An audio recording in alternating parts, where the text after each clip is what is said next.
உலகம் முழுவதும் made in Tamil Nadu என்ற நிலை உருவாக்க வேண்டும். சென்னையில் நடந்த ஏற்றுமதி மாநாட்டில் முதல்வர் ஸ்டாலின் பேச்சு.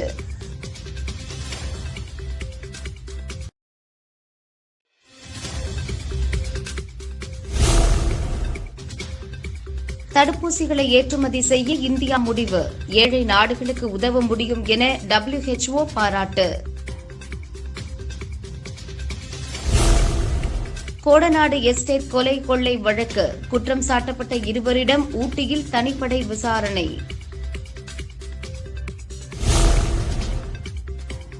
புதுச்சேரி ராஜ்யசபா MP தேர்தல் போட்டியின்றி தேர்வாகிறார் பாஜகவின் செல்வ கணபதி.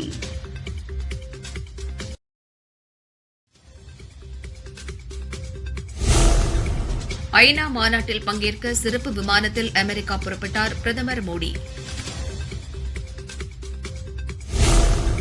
ஜவுளி கடைகள் வரி ஏய்ப்பு தொடர்ந்தால் உரிமம் ரத்து, அமைச்சர் மூர்த்தி எச்சரிக்கை.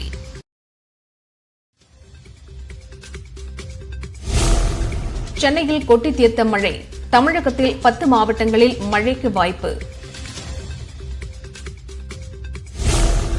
ஊரக உள்ளாட்சித் தேர்தலில் 7 முனை போட்டி, பதவிகளை பிடிக்க கட்சியினர் தீவிரம். மதுரை காந்தி மியூசியத்தில் அவரது பேத்தி காந்தியின் சிலைக்கு மாலை அணிவித்து மரியாதை. மதுரையை தாய் நிலமாக உணர்வதாக காந்தி பேத்தி உருக்கம். விமானப்படையின் அடுத்த தளபதியாக ஏர் மார்ஷல் VR சௌத்ரியை நியமிக்க மத்திய அரசு முடிவு. திருப்பூர் அருகே விஸ்வேஸ்வர சுவாமி கோயிலுக்கு சொந்தமான 1.6 ஏக்கர் நிலம் மீட்பு. சென்னையில் குளிர்பானம் குடித்தவர்கள் ரத்த வாந்தி எடுத்த விவகாரம், குளிர்பான கிடங்கில் உணவு பாதுகாப்புத்துறை அதிகாரிகள் ஆய்வு. புதுச்சேரி ராஜ்யசபா தேர்தலில் பாஜக போட்டி, வேட்பாளரை அறிவித்தது கட்சி தலைமை. பொது இடங்களில் குப்பை கொட்டினால் 500 ரூபாய் அபராதம், சென்னை மாநகராட்சி அறிவிப்பு.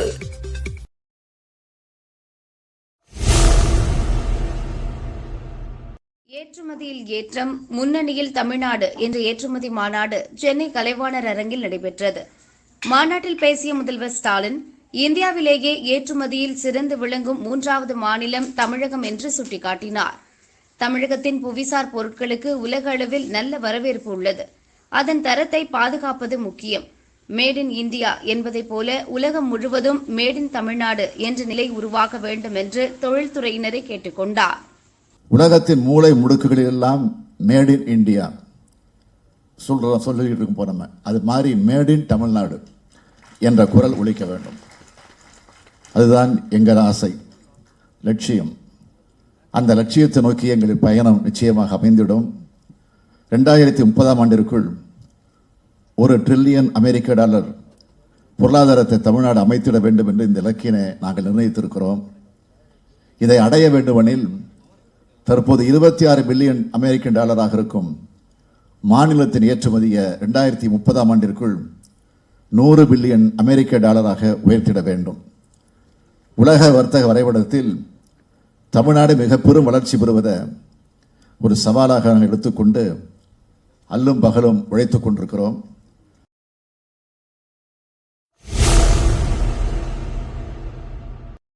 புதுச்சேரியில் உள்ள 5 நகராட்சிகள் 10 கொம்யூன் பஞ்சாயத்துக்கான உள்ளாட்சி தேர்தல் 3 கட்டங்களாக நடைபெறும் என புதுச்சேரி மாநில தேர்தல் ஆணையர் ராய் பி தாமஸ் அறிவித்துள்ளார். முதல் கட்டமாக காரைக்கால், மாஹே, ஏனா மாநகராட்சிகளுக்கு தேர்தல் நடக்கிறது. இதற்கான வேட்புமனு தாக்கல் செப்டம்பர் 30 தொடங்குகிறது. கடைசி நாள் அக்டோபர் 7. வாக்குப்பதிவு அதே மாதம் 21 நடக்கிறது. புதுச்சேரி உழவர்கரை நகராட்சி தேர்தல் 2ஆம் கட்டமாக நடக்கிறது. வேட்புமனு தாக்கல் அக்டோபர் 4 தொடங்கி 11 தேதி வரை நடக்கிறது. 25ஆம் தேதி வாக்குப்பதிவு நடக்கும். 3ஆம் கட்டத்தில் கொம்யூன் பஞ்சாயத்துகளுக்கு அக்டோபர் 28 தேர்தல் நடக்கும். வாக்கு எண்ணிக்கை அக்டோபர் 31ஆம் தேதி நடைபெறும். We are going to have the elections in 3 phases. In the first phase, the municipalities of Karaikal, Mahi and Yanam will be taken up, along with the commune panchayats of outlying region Karaikal, namely Puttucherry, Nedungadu, Neravi, Tirumalayar Pattanam and Tirunalla. There will be 364 polling stations for this election first phase, and the total voters for the first phase will be 2,30,502. In the second phase, it will only cover the municipalities of Puducherry, Pondicherry and Avalgate, and it involves 631 polling stations, 4,41,199 voters. And on the third phase, the commune panchayats of Pondicherry, namely Ariyankuppam, Bahur, Manadipet, Nettapakam and Villianur will be covered with 634 polling stations covering 3,28,555 voters. Now I am coming to the schedule of the elections.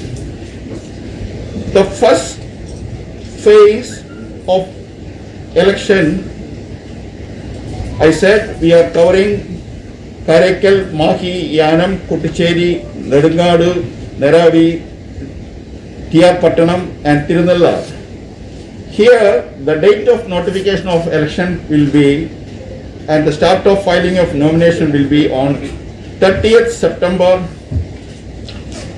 2021. The last date for filing of nomination is 7th October 2021. Scrutiny of nominations will be the next day on 8/10/2021. The last date for withdrawal of candidature is 11th October 2021. And the poll for the first phase will start on 21st October 2021. Now I come to the second phase of elections. Second phase, consisting of the Pondicherry and Avalgate municipality, the date of notification of elections, start of filing of nomination will be on 4th October 2021, and the last date for filing of nomination will be 11th October. Scrutiny of nomination will be on 12th October. Last date for withdrawal of candidature is on 15th October, and the poll day will be 25/10/2021. With this announcement, the Model Code of Conduct comes into force with immediate effect from today. The Model Code of Conduct, laws on the conduct of local body elections and the relevant information of electoral rolls, polling stations, contact details of the DEOs, REOs, ROs, AROs and other officials of the State Election Commission are available in the Commission's website sec.py.gov.in.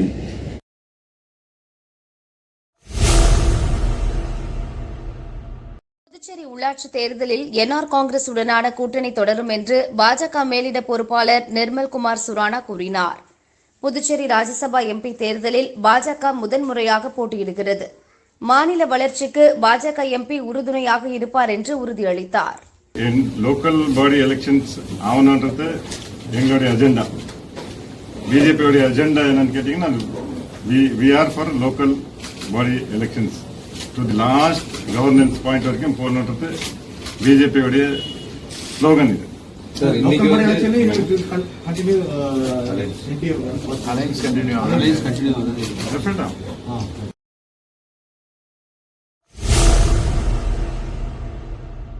Devendra குல வேளாளர் கூட்டமைப்பின் நிறுவனர் பசுபதி பாண்டியன் திண்டுக்கல் நந்தவனப்பட்டியில் உள்ள வீட்டில் 2012 கொலை செய்யப்பட்டார். இந்த வழக்கில் நந்தவனப்பட்டியைச் சேர்ந்த 60 வயதான பெண் நிர்மலா குற்றவாளியாக சேர்க்கப்பட்டிருந்தார். அங்குள்ள ஈபி காலனியில் நிர்மலா தலை துண்டித்து கொலை செய்யப்பட்டு கிடந்தார். பசுபதி பாண்டியன் வீட்டு முன் பெண்ணின் தலை வீசப்பட்டிருந்தது. பசுபதி பாண்டியன் கொலைக்கு பழிக்கு பழிவாங்க இந்த சம்பவம் நடைபெற்றதா என்ற கோணத்தில் தாடிக்கொம்பு போலீசார் விசாரித்து வருகின்றனர்.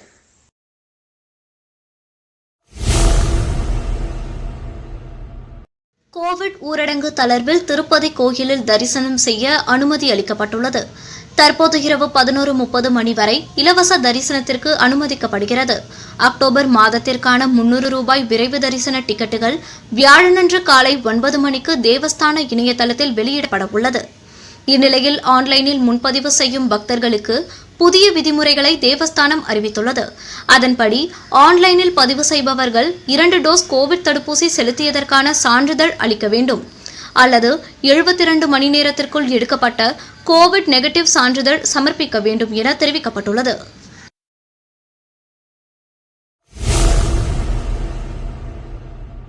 இந்தியாவில் கோவிட் தொற்று உச்சமடைந்ததால் தடுப்பூசி ஏற்றுமதியை மத்திய அரசு நிறுத்தியது. தற்போது தொற்று பரவல் குறைந்துள்ளதுடன் தடுப்பூசி உற்பத்தியும் அதிகரித்துள்ளது. இதனால் தடுப்பூசிகளை ஏற்றுமதி செய்ய முடிவு செய்யப்பட்டுள்ளதாக மத்திய சுகாதார அமைச்சர் மன்சுக் மாண்டவியா அறிவித்தார். இந்தியாவின் இந்த முடிவை உலக சுகாதார அமைப்பு பாராட்டியுள்ளது. உலக அளவில் தடுப்பூசி வழங்குவதில் சமநிலை அடைய உதவும் என்று WHO தலைமை விஞ்ஞானி டாக்டர் சௌமியா சுவாமிநாதன் தெரிவித்துள்ளார். பல வல்லரசு நாடுகள் தங்கள் மக்களுக்கு பூஸ்டர் டோஸுகளை செலுத்தி வருகின்றன. ஆனால் பல ஏழை நாடுகள் ஒரு டோஸ் கூட செலுத்த முடியாமல் தவிப்பதை சௌமியா சுட்டிக்காட்டியுள்ளார்.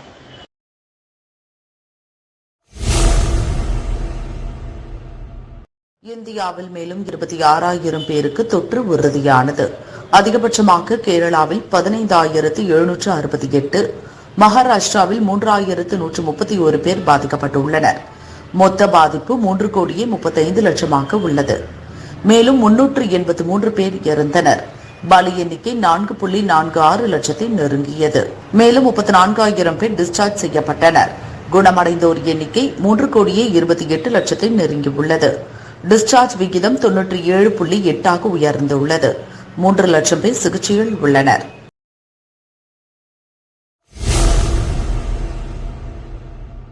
திருவள்ளூர், வேலூர், ராணிப்பேட்டை, திருவண்ணாமலை, காஞ்சிபுரம், செங்கல்பட்டு, விழுப்புரம், கள்ளக்குறிச்சி மாவட்டங்களில் இடி மின்னலுடன் கனமழை பெய்ய வாய்ப்புள்ளதாக சென்னை வானிலை ஆய்வு மையம் தெரிவித்துள்ளது. ஏனைய மாவட்டங்களில் லேசானது முதல் மிதமான மழை பெய்யும் என கூறப்பட்டுள்ளது. சென்னையை பொறுத்தவரை அடுத்த 24 மணி நேரத்திற்கு மேகமூட்டம் காணப்படும். ஓரிரு இடங்களில் கனமழை பெய்ய வாய்ப்புள்ளது. அந்தமான் மற்றும் அதை ஒட்டிய மத்திய கிழக்கு வங்கக்கடல் பகுதியில் 50 கிலோமீட்டர் வேகத்தில் சூறாவளி காற்று வீசும். இதனால் அப்பகுதிகளுக்கு மீனவர்கள் செல்ல வேண்டாம் என வானிலை மையம் அறிவுறுத்தியுள்ளது.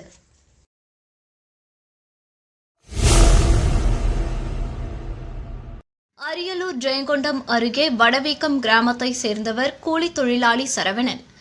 இவரது மனைவி மீனா. இந்த தம்பதிக்கு ஏற்கனவே 3 பெண் குழந்தைகள் உள்ளன. 3 மாதங்களுக்கு முன்பு 4வது பெண் குழந்தை பிறந்தது. குழந்தையை வளர்க்க வசதியில்லாததால் கோவையை சேர்ந்த தம்பதிக்கு 1.80 லட்சத்திற்கு விற்றனர். உறவினர்கள் அளித்த புகாரை அடுத்து ஜெயங்கொண்டம் போலீசார் குழந்தையை மீட்டனர். பெற்றோர் சரவணன், மீனா மற்றும் குழந்தையை விற்க உடந்தையாக இருந்த 3 இடைத்தரகர்கள் கைது செய்யப்பட்டனர்.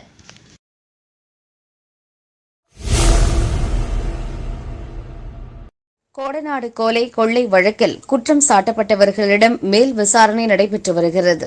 இவ்வழக்கில் கேரளாவைச் சேர்ந்த சந்தோஷ் சாமி, மனோஜ் சாமி ஆகியோர் 8, 9வது நபர்களாக சேர்க்கப்பட்டுள்ளனர். ஜாமீனில் உள்ள இருவரும் விசாரணைக்கு வரவழைக்கப்பட்டனர். ஊட்டி பழைய எஸ்பி அலுவலகத்தில் இருவரிடமும் தனிப்படை விசாரணை நடத்தியது. ஏற்கனவே சயான், சம்சீர் அலி ஆகியோர் விசாரிக்கப்பட்டு அதனோடு சேர்ந்து ஒரு 40 பேர் விசாரிக்கப்பட்டு இப்போது மனோஜ் சாமி, சந்தோஷ் சாமி இருவருக்கும் அழைப்பாணைகள் அனுப்பி வரவழைத்திருக்கிறார்கள். விசாரணையில் நேர் நிற்கிறவருக்கு மனதில் எந்த அச்சமும் அற்று உண்மையை சொல்லக்கூடிய வாய்ப்பளிக்கக்கூடிய விசாரணையை நாங்கள் விரும்பினோம். அது எங்களுக்கு உறுதிப்படுத்தப்பட்டுள்ளது காவல்துறையால். இப்போது விசாரணை நடைபெற்றுக் கொண்டிருக்கிறது.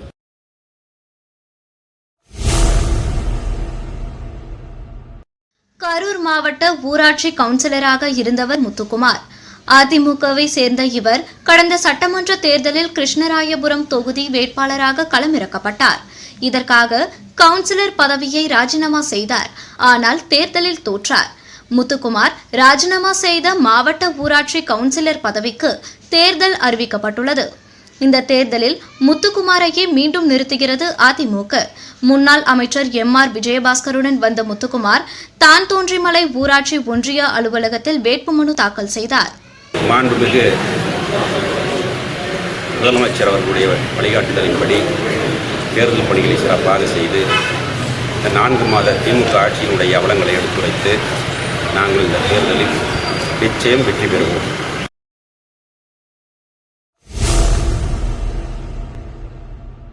தென்காசி மாவட்டம் செங்கோட்டை ஒன்றிய திமுக செயலாளராக இருப்பவர் ரவிசங்கர் அங்குள்ள டாஸ்மாக் கடைக்குள் அத்துமீறி நுழைந்தார்.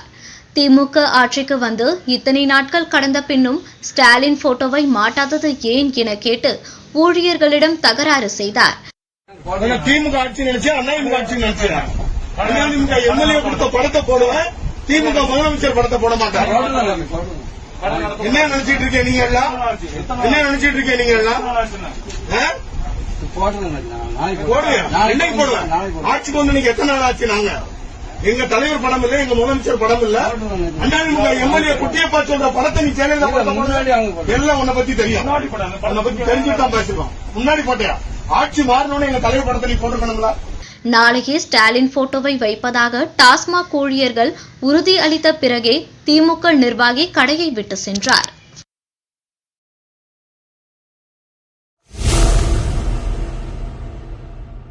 மகாத்மா காந்தி மேலாடையை துறந்த நூற்றாண்டு விழா மதுரையில் காந்தி மியூசியத்தில் நடைபெற்றது. காந்தியின் பேத்தி தாரா கலந்து கொண்டார். அப்போது பேசிய அவர், என் கட்சி மீதும் எனக்கு நம்பிக்கை கிடையாது, ஜனநாயகத்தின் மீது மட்டுமே நம்பிக்கை உள்ளது என்றார். பொலிட்டிக்கல் வியூஸ் கேட்காதீங்க, because I can tell you straight அவே, எனக்கு பொலிட்டிக்கல் வியூஸே இல்லை என்கிட்ட. I don't believe in any political party. I like individuals.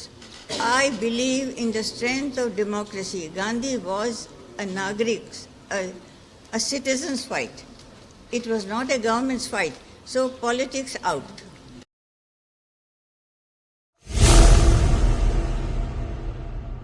நான்கு நாள் பயணமாக தனி விமானத்தில் அமெரிக்கா புறப்பட்டார் பிரதமர் மோடி. நாளை அமெரிக்க துணை அதிபர் கமலா ஹாரிஸை சந்திக்க உள்ளார். வெள்ளியன்று அதிபர் ஜோ பைடனை சந்திக்கிறார். ஆப்கான் விவகாரம், பருவநிலை மாற்றம் குறித்து பேசுவார்கள் என தெரிகிறது. அதன் பிறகு ஜப்பான், ஆஸ்திரேலியா, பிரிட்டன் நாட்டு தலைவர்கள் பங்கேற்கும் குவாட் கூட்டத்தில் கலந்து கொள்கிறார். சனியன்று நியூயார்க்கில் நடக்கும் ஐநா கூட்டத்தில் பிரதமர் மோடி பங்கேற்க உள்ளார்.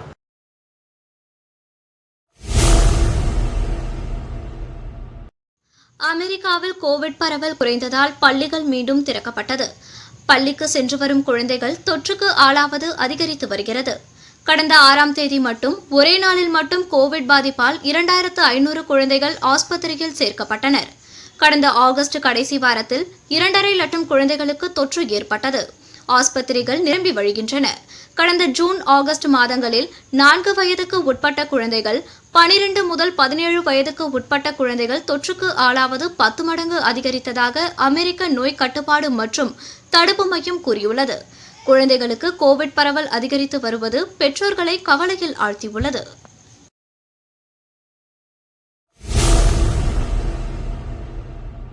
மதுரை அலங்காநல்லூர் சாலையில் போலீசார் வாகன சோதனையில் ஈடுபட்டிருந்தனர். அந்த வழியாக வந்த காரை நிறுத்தி சோதனையிட்ட போது டிக்கியில் 240 கிலோ குட்கா புகையிலை பொருட்கள் இருந்தன. தடை செய்யப்பட்ட பொருட்களை கடத்தியதாக வாவிடமருதூரைச் சேர்ந்த நேசமணி, வீரப்பன், பெரிய தம்பி ஆகியோர் கைது செய்யப்பட்டனர். 1,07,600 ரூபாய் ரொக்கம் மற்றும் காருடன் குட்கா பறிமுதல் செய்யப்பட்டது.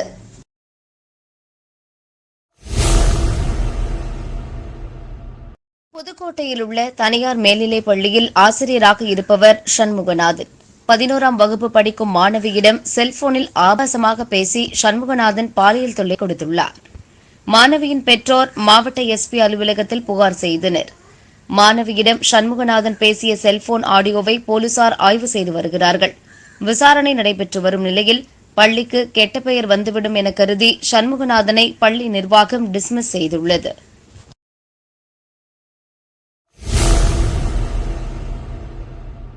திருப்பூர் காங்கேயம் நகராட்சியில் ஒப்பந்த அடிப்படையில் பெண்கள் பலர் வேலை செய்கின்றனர். இவர்களில் ஒரு பெண்ணிடம் நகராட்சி கமிஷனர் முத்துக்குமார் தவறாக நடந்து கொள்ள முயற்சித்ததாக கூறப்படுகிறது. வெளியில் சொன்னால் வேலையிலிருந்து நீக்கிவிடுவேன் என மிரட்டினாராம். மேலும் பல பெண்களுக்கும் பாலியல் தொல்லை கொடுத்து வந்ததாக தெரிகிறது. நகராட்சி கமிஷனர் முத்துக்குமார் மீது நடவடிக்கை எடுக்க கோரி பெண் தொழிலாளர்கள் மாவட்ட கலெக்டரிடம் மனு அளித்தனர். பாலியல் தொல்லை கொடுக்குறாரு சார், அதுக்கு எங்களுக்கு ஒரு முற்றுப்புள்ளி வேணும். எங்களுக்கு நியாயம் வேணுங்க. நாங்கள் பாதிக்கப்பட்டவங்க, எங்களுக்கு நியாயம்.